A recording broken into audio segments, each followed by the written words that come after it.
এখন দেশ স্বাধীন হয়েছে এই কথাটা লেখা ফেসবুকে পোস্ট করাটা আমাদের জন্য যতটা সহজ, বিশ্বাস করেন ছাত্র জনতার এই স্বাধীনতা বয়ে আনাটা এতটাও সহজ ছিল না। পুলিশের গুলির আওয়াজে দরজা বন্ধ করে ঘরের মধ্যে বসে থাকাটা আমাদের জন্য যতটা সহজ ছিল, বিশ্বাস করেন রাজপথে থাইকা নিজের অধিকারের দাবিতে জীবন দেওয়াটা ছাত্র ভাইদের জন্য এতটাও সহজ ছিল না। তাই এই স্বাধীনতা ছাত্র জনতা আর সাধারণ মানুষের, কোনো নির্দিষ্ট দলের না। তাই ভুল করেও এই বিজয়টারে কোনো দলের নাম দিয়া পুরনো দিনের প্রতিশোধের আগুন দিয়া এই দেশের সার্বভৌমত্ব নষ্ট করবেন না।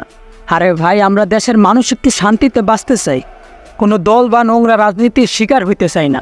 আর তাই আমাদের চাওয়া এই দেশটারে শাসন করুক কোনো যোগ্য বীর পুরুষ, কোনো নারী অথবা কাপুরুষ না। আরও শৃঙ্খলা করতে পারেন যদি সাধারণ মানুষরা আবারও রাজপথে দেখতে চান, কারণ এমন যুদ্ধ আমরা হাজারবার করুন যতক্ষণ না এই দেশের রাষ্ট্রীয় ধর্ম হবে ইসলাম আর বিধান হবে আল কোরআন।